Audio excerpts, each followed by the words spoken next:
श्री राम मंदिर चंदा चोरी मामले में एसआईटी की रिपोर्ट के बाद जबरदस्त एक्शन तो हुआ, एफआईआर दर्ज हुई और सभी के सब 8 गिरफ्तार भी हुए। लेकिन वो लोग जो जिम्मेदार थे उन लोगों को कुछ नहीं कहा गया। उन लोगों पर कोई भी ना आरोप लगे, ना एफआईआर में उनका नाम आया, न गिरफ्तार हुए और चंपत राय ने अब दे दिया इस्तीफा। तो क्यों? हमारे साथ इस समय 3 उत्तर प्रदेश के फॉर्मर डीजीपी मौजूद हैं। बहुत धन्यवाद और आप तीनों का बहुत स्वागत आज तक पर। विक्रम सर, आपको लगता है कि ये छोटे लोग हैं और जो जिम्मेदार लोग हैं, जो ट्रस्ट में महत्वपूर्ण पदों पर बैठे लोग हैं, उनमें चंपत राय भी शामिल हैं, उनका नाम होना चाहिए था? कहीं ना कहीं कोई कोताही आपको नजर आती है sir? Thank you very much Saeed साहब और मेरे दोनों भाइयों ओपी सिंह साहब और अरविंद जैन साहब, आप दोनों को जय हिंद, आप तीनों को जय हिंद। सबसे पहले मैं बताऊंगा there is always a best way of doing everything. सबसे पहले अगर आपने किया होता एसआईटी की जगह एफआईआर पहले कर लेते तो मैं समझता हूं कि ये जो आरोप लग रहे हैं कि कहीं हम किसी को बचा तो नहीं रहे हैं। और सबसे पहले ये होता है कि सब बड़े परम पूज्य हैं, बड़े श्रेष्ठ हैं, सबका बेदाग है, उनके सबके श्री चरणों में मेरा प्रणाम करते हुए, लेकिन कानून में इसका कोई वो स्थान नहीं है कि आपका पास्ट रिकॉर्ड बताता है कि आपने अगर कोई अपकृत्य किया है या आपकी नाक के नीचे जिसके आप जिम्मेदार थे वहां पर अगर माल दाएं बाएं हुआ है, आप अपनी नैतिक और कानूनी जिम्मेदारी से हट नहीं सकते थे। ट्रस्ट में भाई भतीजावाद छड़ चढ़ के बोल रहा है, सीसीटीवी डिसफंक्शनल है, माल दाएं बाएं हो रहा है, आंतरिक सुरक्षा का यह मामला है कि लोग जमीनें खरीद रहे हैं और हम बिल्कुल बेफिक्र हो रहे हैं। तो इसके ऊपर बहुत कठोर कार्रवाई होनी चाहिए, जिसको कहते हैं कि लॉ इज अनस्पेयरिंग। आप लाख परम पूज्य होंगे, लेकिन ऊपर से लेकर नीचे तक ट्रस्ट के पूरे नामित अभियुक्त होने चाहिए थे और कार्रवाई होनी चाहिए थी डे 1 को। आज जब एफआईआर हुई है, एफआईआर के बाद 78 लाख 79 लाख रुपए बरामद हुए हैं। यही डे 1 को अगर तलाशियां हो जाती तो शायद इसके 10 गुना या 50 गुना ज्यादा माल बरामद हो सकता था। और अभी हम कैश की बात कर रहे हैं, ज्वेलरी की बात नहीं कर रहे हैं। आगे during the course of interaction मैं आगे बताऊंगा। नहीं सर, विक्रम सर बहुत जिस बेबाकी से खुलकर आप बोलते हैं। सिंह सर, जैन सर, आप दोनों ने विक्रम सर को यहाँ पर सुना। क्या आपको भी लगता है सिंह सर की बिल्कुल यही बात है, जल्दबाजी कर दी, या कुछ और लोग इसमें, वो लोग जो मंदिर ट्रस्ट के पदाधिकारी हैं, ऑफिस बियरर हैं, उन पर भी कार्रवाई होनी चाहिए थी? क्या ये प्रश्न मुझसे है? जी सर। देखिए, ये केवल चोरी का मामला नहीं है, इसलिए विक्रम सिंह सर ने जो कहा वो बिल्कुल सही कहा। ये केवल चोरी का मामला नहीं है और यह करोड़ों श्रद्धालुओं की आस्था और विश्वास से जुड़े दान का मामला है। इसलिए इस जांच के जो उद्देश्य होने चाहिए थे पहले से ही, सबसे पहले तो मैं एसआईटी का कोई बहुत बड़ा वो नहीं हूँ, समर्थक नहीं हूँ। ये इन्वेस्टिगेशन जो है राइट डे 1 शुरू हो जाना चाहिए था और एफआईआर दर्ज होनी चाहिए थी। इसको हमें स्पेशल इन्वेस्टिगेशन टीम की अब आवश्यकता है, न कि पहले। लेकिन फिर भी जो इन्वेस्टिगेशन होगा उसका उद्देश्य बहुत क्लियर है कि पहले हम दोषियों की पहचान करें और उन्हें कानून के कटघरे में लाएं, और दूसरा कि ऐसी पारदर्शिता और जवाबदेही स्थापित करें ताकि जनता का विश्वास और मजबूत हो सके। संभवतः ये दोनों चीजें पहले नहीं की गई। अगर शुरू में ये की गई होती, अगर पुलिस इन्वेस्टिगेशन शुरू हो गया होता बाय लॉजिंग एफआईआर, तो शायद हम इस नतीजे पर पहुंचते। और जो भी व्यक्तियों की पहचान होनी थी, क्योंकि स्पेशल इन्वेस्टिगेशन टीम जो बनाई गई है वो एक प्रिलिमिनरी इंक्वायरी कमेटी है, दैट्स नॉट इन्वेस्टिगेशन। वो प्रारंभिक जांच करने वाली एक संस्था थी, एक टीम था, जिसके कारण हुआ। तो मैं समझता हूं कि अब जो इन्वेस्टिगेशन होगा, हालांकि बहुत समय बीत गया है, काफी दिन बीत गए हैं, और लेकिन अब जो इन्वेस्टिगेशन होगा वो पूरी तरह साक्ष्य आधारित होनी चाहिए, प्रोफेशनल तरीके से होनी चाहिए और किसी भी बाहरी प्रभाव से मुक्त हो। मैं समझता हूं कि इस चीज को ध्यान में रखा जाए, और मैं अभी भी मानता हूं कि हम लोगों ने बहुत समय गंवा दिया और FIR should have been lodged much earlier. बिल्कुल ठीक है सिंह सर, ओपी सिंह साहब। जैन सर, आपको लगता है सर कि ऑफिस बियरर्स जो हैं उनकी पहली जिम्मेदारी होती है, और ये जो लोग थे पैसे कलेक्ट करने वाले, पैसे गिनने वाले, पैसे ले जाकर मंदिर से गिनने के बाद बैंक में जमा करने वाले, इनके ऊपर भी किसी की जिम्मेदारी है और एफआईआर में उनके नाम भी होने चाहिए थे? बिल्कुल, बिल्कुल होंगे। मेरा ये मानना है कि आएँगे अब, कोई बच नहीं पाएगा। लोग एविडेंस देंगे। एक मिस्टर मनवानी हैं जो टीवी पे कह रहे हैं कि 200 ईंट चांदी की हमने दी थी, वो कहाँ हैं? वो सुपुर्द करते दिख रहे हैं मिस्टर चंपत राय को। Now mister Champat Rai has to explain कि वो 200 ईंटें कहाँ हैं? गलवा दी गईं, कहाँ गईं, कहाँ पे अकाउंट फॉर की गईं? और भी बहुत से आइटम्स हैं जो कि लोगों ने दान में दिए थे, जगह-जगह से आए थे, राम मंदिर के नाम पे। तो वो सब के बारे में इनको एक्सप्लेन करना पड़ेगा। चाहे ये हो, चाहे अनिल मिश्रा हो, ये अपने दायित्वों से नहीं बच सकते मेरा मानना है, चाहे इस्तीफा दे दें, चाहे कुछ भी करें। इन्होंने राम मंदिर के लिए, आंदोलन के लिए बहुत बड़ी भूमिका रही होगी, बहुत इनका प्रशंसनीय भूमिका थी। मैं इसमें कोई इसको मैं डाउट नहीं करता। पर ये इन्हीं की छत्रछाया में सारा का सारा चल रहा था और ये कोई भी मानने को तैयार नहीं है कि इनकी जानकारी में नहीं था। कितने लोगों ने बयान दिए हैं कि हम बार-बार मिस्टर चंपत राय को बता रहे थे कि यहाँ पर एम्बेज़लमेंट हो रहा है, जो बैंक का टेलर स्टाफ है, जो काउंटिंग स्टाफ है, क्योंकि ये जितने मुल्ज़िम बनाए गए हैं सब काउंटिंग काउंटिंग को सुपरवाइज़ करने वाले थे। तो अभी तो जी। प्रिलिमिनरी इंक्वायरी में इनके नाम आए हैं, क्योंकि अभी अभी मेरे ख्याल से कोई ऐसा साक्ष्य अभी मिला नहीं एसआईटी को जिसमें कि वो चंपत राय को या अनिल मिश्रा को या अन्य किसी व्यक्ति को जो ट्रस्ट के हैं, जो ट्रस्टीज अपॉइंट किए गए थे, उनमें से किसी बड़े व्यक्ति का नाम आ सके। पर इन्वेस्टिगेशन के दौरान लोगों की जो भावनाएं हैं, मेरा पूरा मानना है लोग इसमें गवाही देंगे और जब गवाही देंगे, पूछेंगे, एसआईटी के समक्ष पेश होंगे। एसआईटी उनसे उनसे पूछने के लिए बाध्य होगी कि ये बताइए कि ये सामान है कहाँ? इसका रिकॉर्ड कहाँ है? जी। ये वहाँ की वेबसाइट पर आपकी तीर्थ जो कमेटी है, राम भूमि जन्मभूमि कमेटी, इसमें इसके वेबसाइट पर है कि नहीं है? वो सामान गया कहाँ? और भी जो आरोप आ रहे हैं कि किसी ने ज़मीन खरीद ली, किसी ने बड़े-बड़े कोठियाँ बना ली, किसी ने जो है वो प्लॉट्स खरीद लिए, गाड़ियाँ खरीद ली। तो मैं तो बहुत दिनों पहले ही मैंने ये बात कही कि इसमें साथ में गैंगस्टर एक्ट की धारा भी लगानी चाहिए और उसके जी। तहत जो सेक्शन 14 है उसमें, जो उसमें ज़ब्ती की कार्रवाई का है, जो इल्लीगल गेम्स हैं, क्राइम प्रोसीड्स हैं, उनको उनको उनकी रिकवरी की उसमें प्रोविज़न है। उसमें डीएम ऑथराइज़्ड हैं उसमें ऑर्डर करने के लिए, सर, वो भी सर। लगने चाहिए। सब रिकवरीज़ होनी चाहिए। जैन सर कह रहे हैं और धाराएं भी लगनी चाहिए, रिकवरी भी होनी चाहिए और धीरे धीरे सबूत साक्ष्य आएंगे। तो विक्रम सर, ऐसे तो आपकी पुलिस पर सवाल उठते हैं। मतलब इतनी जल्दबाजी क्या थी? ढंग से आप इन्वेस्टिगेट तो कर लेते, उसके बाद एफआईआर दर्ज करते। अब जो जिम्मेदार लोग हैं उन्हीं को आपने छोड़ दिया, जिन्हें पता था उन्हीं को आपने छोड़ दिया। बाहर से लोग आकर सर विक्रम सर आरोप लगा रहे हैं। आपको लगता है आगे ये इन लोगों के नाम आ पाएंगे एफआईआर में? अंसारी साहब, मेरे दोनों विद्वान मित्र और मैं गैर राजनीतिक व्यक्ति हैं। आवाज आ रही है मेरी? बहुत अच्छी सर, बहुत अच्छी। प्लीज प्लीज गैर carry on। राजनीतिक व्यक्ति हैं, कोई राजनीतिक हम लोगों को कोई झुकाव कहीं नहीं है। और हम ये जी। कहना चाहेंगे, अरविंद जैन साहब ने, ओपी सिंह साहब ने उसको 100% उसको समर्थन करते हुए मैं यही कहूंगा, कठोर से कठोर कार्रवाई हो। लेकिन हमने जो शुरुआत की थी, देखिए इससे कोई ऐसा नहीं कि कोई हम प्रमाद करेंगे। आपको डे 1 पे सभी आपके जो हमारे दोनों अधिकारीगण हैं, उन्होंने ये कहा कि एफआईआर डे 1 को होनी चाहिए, बाद में जांच और जांच कमेटी तो बनती रहती है। लेकिन जो वैल्यूएबल समय, जो टाइम निकल गया, वो हम बहुत कुछ कर सकते थे। अरविंद जैन साहब की बातों से मैं सहमत हूं। गैंगस्टर एक्ट, मैं तो यहाँ कहूंगा राष्ट्र भी लगनी चाहिए। और इसके साथ ही इंडियन ट्रस्ट एक्ट 1885 की धारा 26-27 में कि जिन जिन के ट्रस्टीज ने ये मामले खल्त-बल्त किए हैं, उनकी निजी संपत्ति कुर्क करके उससे बरामदगी की कोशिश होनी चाहिए।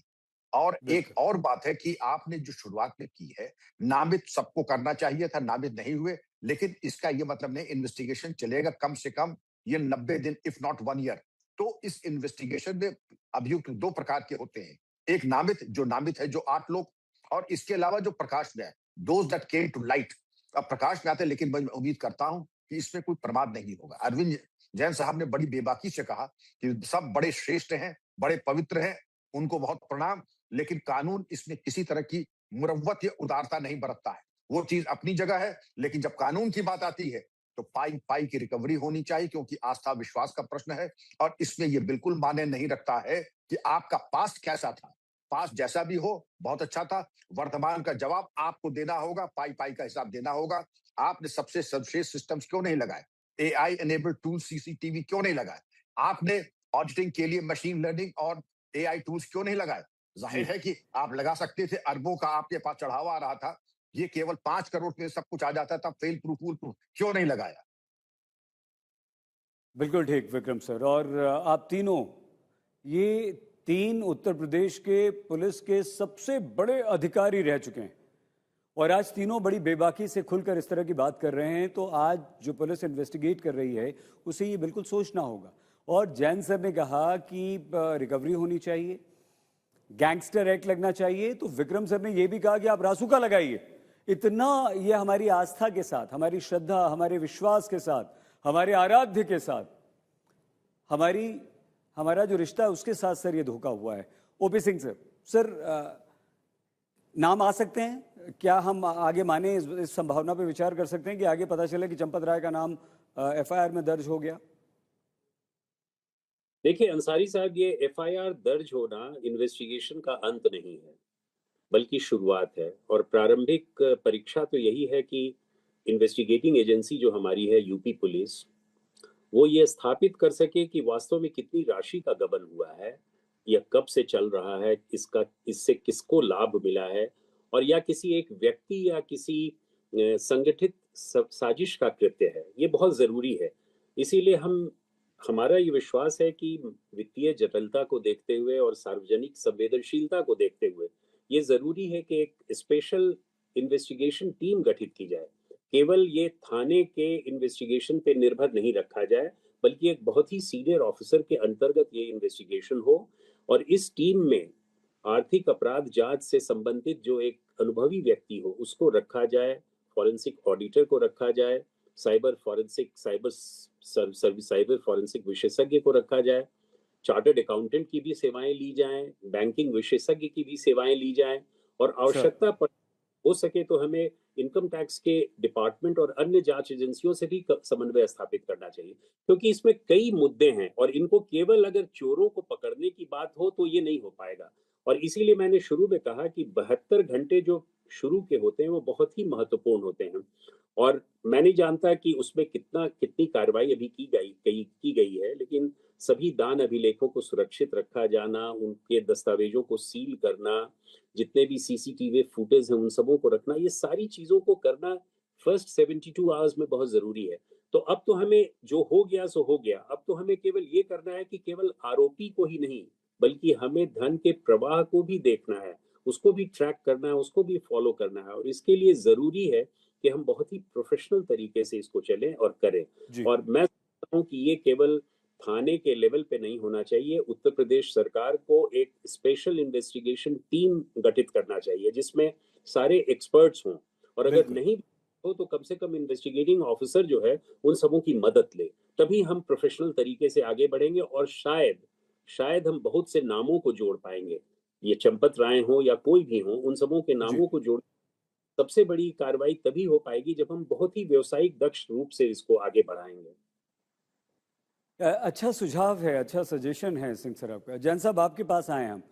जैन सर, बहुत सारे लोग हमारे देश में ये विश्वास करते हैं कि दान एक हाथ से देना चाहिए और दूसरे हाथ को पता ना चले। ये क्योंकि हमारी श्रद्धा होती है, हम दुनिया के लिए नहीं, उससे ऊपर वाले से कनेक्ट करने के लिए हम चढ़ावा चढ़ाते हैं।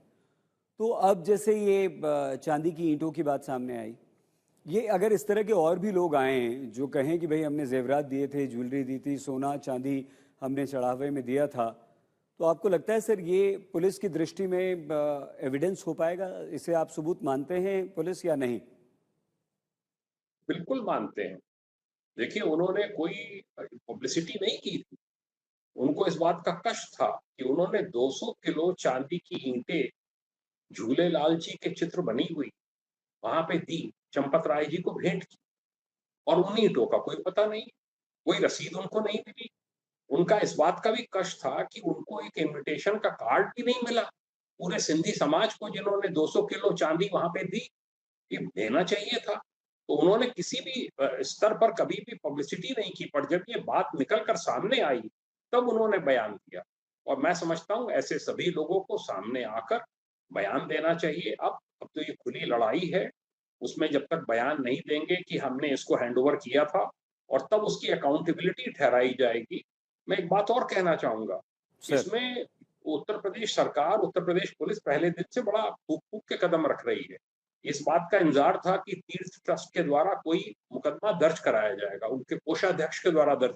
जब नहीं कराया गया, उनकी तरफ से लेटर आया, तत्काल ये हाई लेवल एसआईटी फॉर्म की गई। बहुत आउटस्टैंडिंग ऑफिसर्स हैं, इनको मैं जानता हूँ और उन्होंने पूरा जितना उन 6-7 दिन की वहाँ पे रह के जो सर मैं की माफ़ी के साथ आपको रोक रहा हूँ सर, जैन सर। अगर बहुत आउटस्टैंडिंग ऑफिसर्स हैं तो फिर ये ऑफिस बेयरर्स कैसे रह गए सर? क्या आपकी नहीं, दृष्टि में, मैं सिंह साहब और विक्रम सर, आप दोनों से भी इस पे जैन सर के बाद एक छोटा छोटा रिएक्शन चाहूँगा। सर प्लीज बताइए। देखिए अभी एविडेंस बेस्ड होता है। जब आप किसी को एक्यूज बनाएंगे तो you will have to produce evidence in the court of law. आपको जज साहब के सामने प्रोड्यूस करना पड़ेगा कि ये एविडेंस हमको मिली है और उनको इस आधार पे हमने मुलजिम बनाया है। अभी अगर सर कोई ये बयान ऑफिस बेयरर के अलावा इतनी बड़ी चोरी हो सकती है सर उनकी मिलीभगत के, नहीं नहीं या हो उन्हें सकती, पता नहीं है? पर आप हियरसे पे या अपनी अपनी थ्योरी के ऊपर आप किसी को मुलजिम नहीं बना सकते। ठीक, आपने उनको पेश किया, कोर्ट पूछेगा कि आपने किस आधार पे ले आए हैं आप, कि साहब ये चर्चा है कि इन्हीं की छत्र छाया में सब हुआ है, तो दैट इज नॉट अ ठीक, क्राइम। तो ठीक है उसके विक्रम लिए सर। समय हाँ, सॉरी। बिल्कुल विक्रम सर, चंपत राय अचानक से जब एफआईआर हो जाती है, 8 के 8 अरेस्ट हो जाते हैं, तब इस्तीफा दे देते हैं। उससे पहले तक उनकी कोई जिम्मेदारी नहीं थी। तो क्या ये शक पैदा करती है बात पुलिस की दृष्टि में सर? अंसारी साहब, शक की बुनियाद के ऊपर विवेचना नहीं होती है, विवेचना होती है साक्ष्य के आधार के जी ऊपर। लेकिन जी ये जो मैं कहते हैं नैसर्गिक न्याय, नेचुरल जस्टिस और प्रोप्राइटी, लेकिन प्रोप्राइटी हमारे आम जनजीवन में कहाँ रह गई? लेकिन जब एक तरफ आपके ऊपर आरोप लगे, आपको इस्तीफा उसी दिन देना चाहिए था। और आप चूंकि न्यूज में है, आपने पहली बार इनका नाम लिया, वरना जब इनका नाम लिया जाता था चंपत राय साहब का, तो लोग पहले उनकी डिफेंस में बात करते थे, डैमेज कंट्रोल की बात करते थे। मतलब ऐसा प्रतीत होता कि उनके ऊपर आप उंगली उठाने का दुस्साहस कैसे कर रहे हैं। आज अरविंद जैन जी साहब ने, ओपी सिंह साहब, मैं तो खुल के कह रहा हूं, आप कोई भी हो, बड़े श्रेष्ठ हो, परम पूज्य होंगे, लेकिन अगर आपने गफलत की है तो कार्रवाई होकर रहेगी। और उसके बाद हम आपको बताते हैं कि ये इस कार्रवाई के बाद आप देख लीजिएगा। आपका सवाल ये था कि सबसे पहले कि क्या इसमें कार्रवाई, साक्ष्य पूरा है, साक्ष्य अकाट्य है, और इस साक्ष्य का संकलन ही विवेचना होती है। विवेचना के उपरांत आप निश्चित जानिए, यूपी पुलिस की जो व्यावसायिक उच्च कोटि है, जिसका परिपक्व नेतृत्व हमारे छोटे भाई ओपी सिंह साहब, अरविंद जैन साहब ने किया है, मुझे कोई संदेह नहीं है कि फूंक फूंक करके कदम रखे जा रहे हैं। क्योंकि ऐसा ना हो कि कोई गफलत में या अत्यधिक जोश में आप वो काम कर दें जो कि औचित्यपूर्ण नहीं होगा। तो अंसारी साहब, बिल्कुल मेरी गुजारिश ये है, सर। अब सर आपकी गाड़ी पटरी पे आई है, आपने झंडी दिखाई है, लेकिन जो काम हरी झंडी आपको 15, वो हरी झंडी वो आज। लेट कर और रही दें। इस्तीफे की बात, इस्तीफा डे 1 को हो जाना चाहिए था। इस्तीफा ही नहीं, कार्रवाई भी हो जानी चाहिए थी। और ये कह दिया कि मैं अपने को दूर करता हूं इन सब चीजों से। आप दूर कैसे कर सकते हैं? बिल्कुल। ओपी सर, आपको लगता है जब इन्वेस्टिगेशन आगे बढ़ेगी तो हम स्पेसिफिकली चंपत राय के बारे में आपसे पूछ रहे हैं, यहाँ पर उनकी भूमिका में कुछ ना कुछ निकल सकता है, या उनकी भूमिका की पुलिस जांच करेगी? देखिए अंसारी साहब, विक्रम सिंह सर ने बहुत अच्छी बात कही कि मॉरल प्रोप्राइटी भी होती है इन्वेस्टिगेशन में। मॉरल का कोई स्थान नहीं है, इन्वेस्टिगेशन एविडेंस बेस्ड होता है। लेकिन जब आस्था का प्रश्न है, जब इतने बड़े भक्तों की बात है, तो उस आस्था में संस्थागत आस्था भी आ जाती है। आप केवल श्री राम मंदिर की ही बात नहीं करते हैं, आप उन इंस्टीट्यूशंस की भी बात करते हैं जो उस मंदिर से जुड़ा हुआ है। तो मॉरल प्रोप्राइटी ये था कि चंपत राय को उसी समय इस्तीफा देना चाहिए था। मैं इस बात से बिल्कुल सहमत हूं।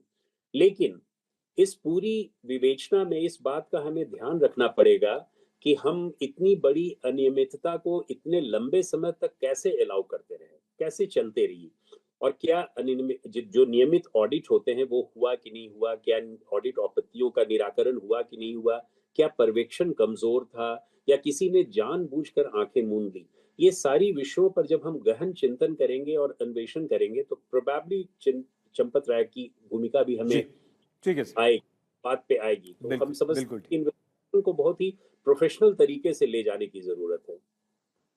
OP sir, Vikram sir, Jain sir, आप तीनों ने बहुत बेबाकी से, और आपकी राय इसलिए महत्वपूर्ण है क्योंकि आप तीनों उत्तर प्रदेश पुलिस के सबसे बड़े पद पर रह चुके हैं और वर्षों आपने उत्तर प्रदेश पुलिस के माध्यम से राज्य की, हम लोगों की सेवा की है और हमें अपराध से, डर से बचाया है। बहुत धन्यवाद। और श्री राम मंदिर चंदा चोरी के मामले में आप तीनों की राय काफ़ी महत्वपूर्ण होगी। आज तक पर आप इन तीनों वरिष्ठ पुलिस अधिकारियों को देख रहे थे। आप प्लीज़ अपना बहुत ख्याल रखिएगा। देखते रहिए आज तक।